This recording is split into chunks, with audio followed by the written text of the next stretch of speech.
Hi, this is going to be a test today to see how well my new not more streaming, but I guess I could stream. I haven't thought about streaming. My brain doesn't work so well for streaming. This is more of a audio test and video test with a new lens on my camera, and to see how well I can come across, I guess, with the new setup. Um, this is also a new microphone and lens for my ZV-10. So it's an entire new setup as far as audio and video. So I've decided to change my format since I recently have had to go through another revision on my right side. I am deaf with cochlear implants, so you'll notice on this side, I don't know if it'll show, but probably may see a scar. This past week I had my second revision and my third surgery for a cochlear implant on my right side, and on this side you'll see I have my oops, and it fell off. I wear a cochlear implant, a processor, and that's implants in my head, of course. I've had zero issues on my left side due to 2 accidents on my right side. I've struggled on that side, so I am a cochlear mentor with Cochlear Americas, and I've mentored many people through their journeys, and I sent a lot of people to me to help them through their journeys. However, I've never actually seen an actual podcast slash YouTube channel that is dedicated to people that maybe could go to and maybe question or come on and ask questions about just what this journey is about. My journey is a little unique in today's world. I spent 6 full-blown years deaf on both sides before I ever became a candidate. So I struggled with profound hearing loss, which is I'm deaf as a corpse without my processors and implant. Obviously, my processors on, without implants. And I knew nothing about the ability to hear again. Was told I would not hear again. So my journey was back 6, 7, 8 years ago. You could find YouTube channels and videos where, usually it's kids they concentrate on a lot more than adults, but, person hears for the first time, and it was very emotional. I have my video of my activation, which was very emotional. Today's world, it's a lot of people who graduate as the CIs become more available, more mainstream. It's mainly today's world. It's people who graduate from hearing aids and then journey on to the cochlear implants as the hearing aids become useless to them. But kind of my journey was I never wore a hearing aid. And when I lost my hearing, I suffered a car accident. I had a brain injury, and I lost my hearing. And when I lost my hearing, I assumed I lost my hearing on both sides, but it was not up until years later when I became a candidate and went in for evaluation, I was told that, hey, did you know that probably this ear never heard? And I was kind of surprised by that because I all my life said that was my bad ear. And so I struggled with that notion for a long time. And later on, when activated, which was 6 months, I was told once I got this ear, if this ear did well, and then had a what's called, quote, back then it was more like shocking to have what's called a rock star activation, which means I heard the days of the week on after being activated 30 days after my implant and being to put the processor on, which is this, and that was a big deal, So doctor told me if this ear did well, he'd consider this ear. And the reason he chose this ear was because, in his opinion, this ear had been deaf 6 years, basically, and he suspected this ear had been deaf probably since I was a baby. And they suspected a bacterial infection or something in that area. He wasn't, I was a very sick baby when I was between infant and 2 years old. Anyway, that being moving on to that, I had surgery 6 months to the day. This is going back a little over 3 years ago. It was during COVID.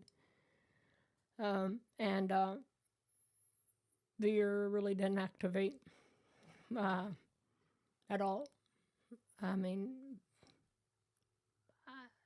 I really wasn't sure what to expect with that ear.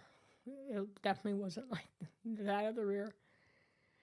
But I didn't push myself on it. I was told I'd have a quote hearing experience, but not to expect anything too much right off the bat. And within 6 or 7 months or something like that, as part of my TBI issues, I kind of have dizziness quite often. So anyway, I fell, and I fell right on this piece right here, which is the coil, and it broke the implant, and I had to have a revision. And that revision didn't really bother me too much. I knew the surgery's not that big a deal. I better have had a tooth pulled. What's worse for me personally. And after that, again, I didn't have much of an activation, but slowly it started to develop over the past year and a half, 2 years. It started developing sound, some staticky language, more or less, but being prelingual, I really just didn't develop that much language on that side. But it gave me a sense of direction. One ear don't give you that. And everything went fine. I was pretty happy being bilateral. And it's a pretty good overall experience. And after being deaf for so long, and it was pretty great, but, it's not exactly like being a hearing person again, but you have these options, being able to control your hearing with an app, and being able to take it off when you need to. I'm also have ASD, so certain frequencies really bother me. As far as being a migraine sufferer, that also I have the ability to turn that down. So it was, it was with special mappings, which is programming. I was able to get that finally worked out. And due to my migraines, I have to get my occipital nerve blocks. Lost my neurologist. Keeping a doctor nowadays seems to be not like it used to be. They just come and go.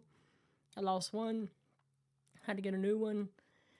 The doctor had their doctor had a PA, which does these nerve blocks, and they injected my implant. And broke a moisture barrier and next barrier to the implant, and next thing you know, implant stopped functioning. So a second revision, which is what I just went through. So I am only hearing out one side right now. I don't have to wear headphones, which is a plus. So one of the things I have right now is this is called a mini mic 2. It's plugged into my audio system you see over here, but it's Bluetooth to my processor over here. So I have feedback. I can hear my audio coming back through my head. So no, I don't have to wear headphones. But which is cool. I like technology, obviously, but I don't have a right side hearing right now. And so I get activated November the 4th. And my hope is I have been upgraded to what's called a CI632 implant, which is the latest and greatest. I'll be upgraded to an N8, a Nucleus 8 processor, which is also the newest one available right now, even though it's been out a little bit. But when I was upgraded to or implanted, I received N7s, which is a Nucleus 7, which is kind of, it just came out, so I was at the end, kind of got activated at the end of the beginning of these processors, so I'm always, every 5 years they give you upgraded, so I'm kind of following the trail end. I had what's called a Kenzo 2 originally on this side, but because of scar tissue, it wouldn't stick. They use a magnet to connect to your implant, and it wouldn't stay on my head. So that being said, even with the strongest magnet. So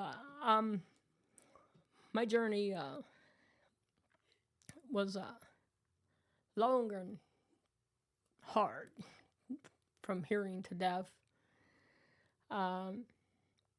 culture shocks, all kinds of things that, as I mentor people today, I rarely ever, if ever, get somebody from if I do a sign language, it's from the deaf community. No. It's almost always from somebody who are from, hearing aids or hard of hearing. Yes, I know it's a little sign language still, but from today's world, when I mentor people, I used to prefer to get people who have ASD, who worry about those triggers, people from TBI issues, migraine sufferers, and hopefully sometimes somebody I can get that I can mentor from who had been prolonged deafness, who understood the trauma of being deaf for so long and then trying to go back to the hearing world again. Because that is quite a journey. It's not as prevalent today. As like I said earlier, people who nowadays, there's multiple type of implants. There's bimodal, and then there's, the Baja, they're called bone conductions, and they're moving towards even something, brainstem implants, which are not as, successful always, but so technology keeps moving. But it's changed, since the first person I ever met, I was deaf, very depressed, wake up every day saying I can't be deaf today, go back to bed, I ended up in a bad way and in therapy, and I'd lost my hearing friends, couldn't make deaf friends, I just didn't fit the criteria, and I come from a strict deaf cultural city I live in, and I just couldn't fit in. And so I ended up with my city, my states for the deaf and hard of hearing center. Every state has one. Excuse me. And I met a lady as I was volunteering there as far as my own therapy. Hopefully I can meet somebody like myself who she had cochlear implants. And even though I was told I would never probably be a candidate for cochlear implants, I really didn't even know what that meant. I just thought it was maybe some kind of surgery. I'm the first deaf person I ever met, so I had no clue what they meant. All I know was I was doomed to this life of tinnitus and silence and all this mess that was going on and becoming a family houseplant, I lost my job, my career, everything I'd ever worked for, just to become this, from an extrovert to an introvert, kinda. I don't know if you could call me an extrovert, but just always being informed to now, not being informed, even though I was a fluent lip reader, I've been told. I learned this because of the loss of the other ear, and yes, I could lip read, but then came COVID, obviously, and everybody was wearing masks, and then there I was. So anyway, I met this lady, and she had these things on her head, like you see these wire on both sides, and I was like, whoa, what is that? And she was hearing me and speaking, and I was just taken, like there's technology now. And then I remember that I was told I would not be a candidate, but that was like years before, But I was afraid, and it took me multiple tries. I think I canceled 2 or 3 times. My therapist pushed me to reconsider for an evaluation, and it took me 3 tries. And then it took me, I drove 70 miles for the evaluation, telling myself this is going to be the best or worst day of my life. At this time, I'm using an ASL interpreter for communication. And everybody had masks on. And the doctor, I could not read his eyes at all. And I spent an entire day, seemed like it wasn't an entire day, but the evaluation is pretty thorough. And I didn't know what to expect when they took me up to meet the surgeon. And all I know is he had like cold eyes from my standpoint of view, and I didn't expect anything good. But I remember my interpreter, she signed to me and she said that I was a candidate in both my ears. And I stood there and I looked at her and I said, this is a sign for again, really? And yes, I can talk, but I was too dumbfounded. And here I am today. So the journey is not always an easy one for all of us. People who graduate from hearing aids, who maybe slowly lost their hearing, and then the language and all that still in their brain and pretty fresh, who still have residual hearing, it's easier. For those who may not have, who may have gone years, it may not be as easy. Each person is different. I was only promised a hearing experience after almost over 6 years. And when activated on this left side, that's my first year, I could hear, first I heard the audiologist, because you're wired straight to them, and I heard her tell me the days of the week, and I could repeat them to her. Next, I could hear my son for the first time in all them years, and his voice had changed, and I was very emotional. So these are stories you don't see as much anymore, But the first 2 surgeries for me, I had nothing to lose. So I only had gain. And it wasn't until my surgery this past week, or October 2nd, excuse me, that I had to tell them. Luckily I had the same surgeon every time. And I had to tell him before they put me to sleep that I was scared for the first, not because of the surgery or anything like that, but that it was the first time I had something to lose.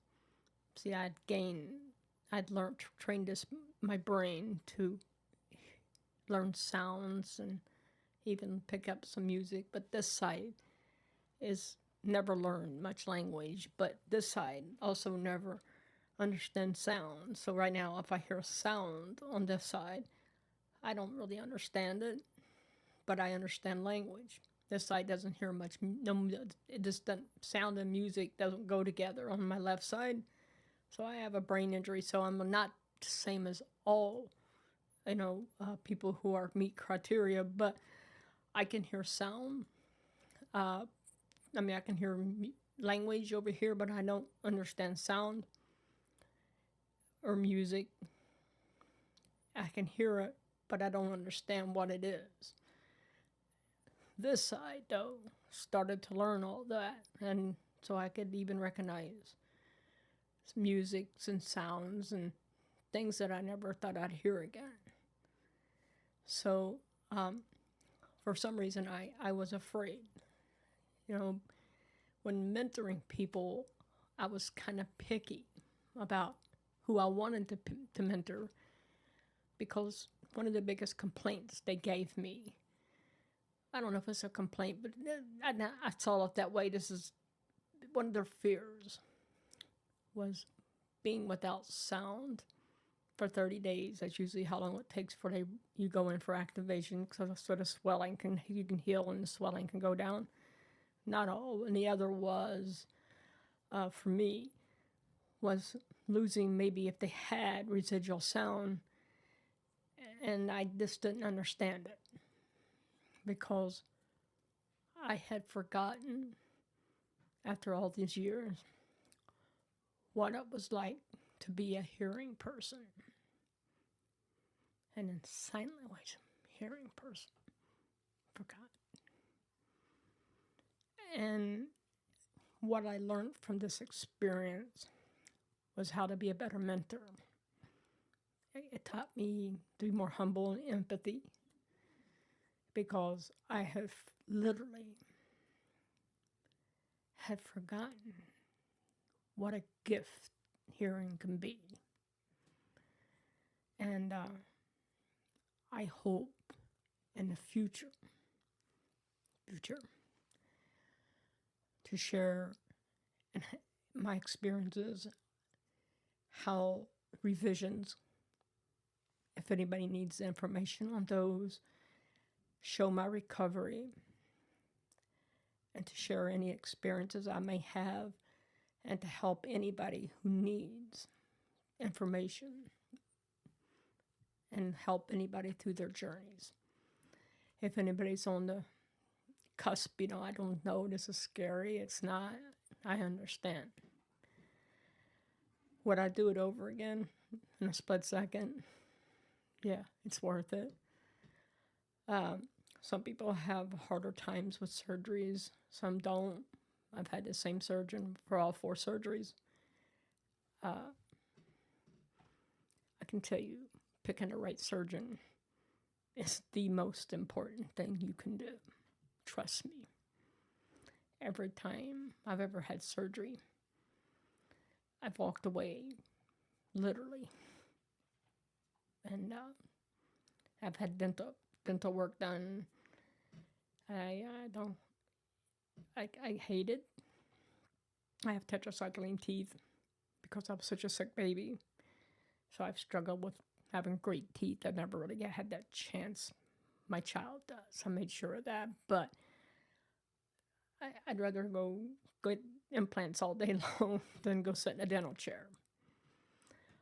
However, there are some issues such as dizziness and nauseousness, and I'm on a really, really, really strong antibiotic right now that does make me feel a little nauseous, but it's just about a few more days I should be done with that. But I got a reverse shoulder replacement, way worse. I've got joint replacement. I got other physical issues. I was in a car wreck, so, but nothing compares. This is nothing to me. So each person is different, but there are considerations such as you have facial nerves and a tongue nerve that run sort of close together. Back in the day, they did not have the tools they have today to map those as they're doing surgery. And if you have a great surgeon, they have tools for that now. Make sure you have the right surgeon. I've never woke up not once with my metal taste or my numbness or lost a sense of taste or any type of facial paralysis, that's whatsoever. So picking the right surgeon is paramount. And the outcome shows too. So I was originally had with the CI612 implant on my left side. I had two CI612 implants on my right side, which is a 600 series implant. And Cochlear and my surgeon decided this time, because of the multiple implants and the TBI issues and all, I was upgraded to a CI632, which is the latest implant on my right side now. And it gives, they're known for, well, better, giving you a better chance for revisions. So I am extremely lucky, and I will update with my activation and share everything. And I hope that if anybody has questions, you can find me at the Cochlear Americas Mentor on Facebook. I'm a group expert. I think maybe my experiences, both technical and life experience of living with this, has showed, working with hundreds of people, walking them through the journey, shows that I've helped multiple people. But the one thing that I would think I was weak in, this came along, and another revision came along, and I never had the ability to understand what it feels like to have something to lose, except for the original loss, which I was going through so much other traumas. I think that, that I'd forgotten after all them years. When they told me to go be deaf, I did. But I didn't go deaf with much dignity. I went deaf kicking and screaming all the way. So it wasn't I think that's like a little PTSD moment for me. I kind of put that aside in order to get to not deal with all that trauma. And it was traumatic. And then this humbled me. So I understand your pain more than you can ever imagine.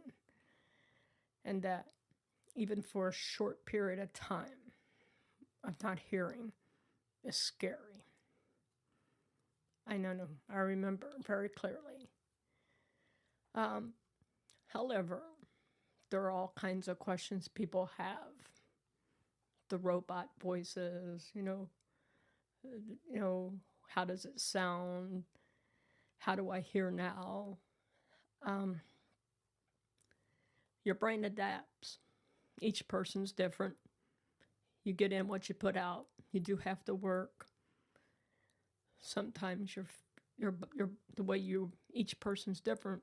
Like this here poof, except guess what? It didn't learn sound. It didn't get it back.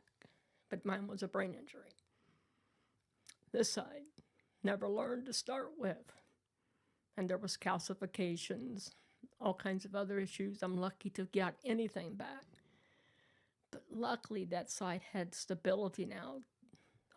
And I'm going to keep my fingers crossed and share that with you, to learn sound and music, which is I lost. So language, well, if I had to depend on that side the way it was for language, I wouldn't be much good. But we'll see now. Maybe that'll change. That'll be cool, something I can share with you. But anything I can offer you, I'll be glad to answer any questions. I'm now somebody that's had 4 implants, if you include all of them, in 3 years. Well, yeah, since 2021, November 2021, I guess it was, yeah. And I'll probably include some screenshots in between all this conversation. I'll have to edit this down and to show just how many implants I've had off of my Cochlear page, which you can go online and they keep track of all that. And my innate doesn't really show up yet because I won't get that until it won't show up until after they activate me on that. But my 632 has already showed up because it's already been put in my head, and they activated it in surgery to make sure it works. Yeah. So that's it, guys. This was a test video to see how everything works.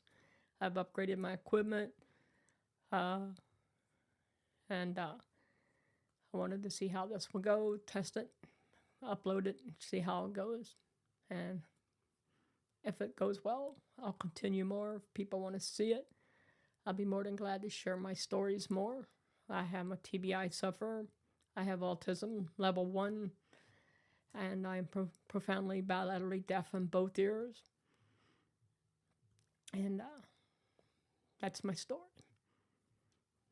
Thank you.